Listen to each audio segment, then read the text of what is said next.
ప్రభుత్వం రైతు భరోసా, ఇందిరమ్మ ఇండ్లు, ఆహార భద్రతా కార్డులు, ఇందిరమ్మ ఆత్మీయ భరోసా, సంక్షేమ కార్యక్రమాలకు సంబంధించి సమగ్ర వివరాలను సేకరించాలని జిల్లా కలెక్టర్ రాజీవ్ గాంధీ హనుమంతు సంబంధిత అధికారులను ఆదేశించారు.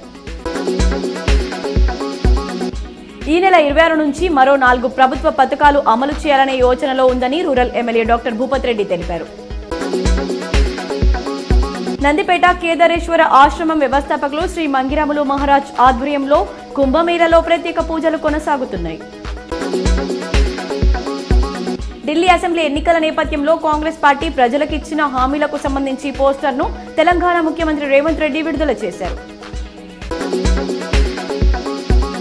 బోధన్ పట్టణంలో మాజీ మంత్రి ఎమ్మెల్యే సుదర్శన్ రెడ్డి విస్తృతంగా పర్యటించారు. ఉర్దూగర్ షాదీఖానాను పరిశీలించారు. తిరుమల తిరుపతి శ్రీ వెంకటేశ్వర స్వామివారిని బాల్కొండ నియోజకవర్గ కాంగ్రెస్ పార్టీ ఇన్ఛార్జ్ ముత్యాల సునీల్ కుమార్ దర్శించుకున్నారు. బోధన్ పట్టణంలో ఉర్దూగర్ షాదీఖానాకు ఎమ్మెల్యే సుదర్శన్ రెడ్డి పరిశీలించారు. ఉర్దూగర్ కబ్జాకు గురవుతుందని ఎమ్మెల్యేకు ఉర్దూగర్ కమిటీ సభ్యులు వెల్లడించారు.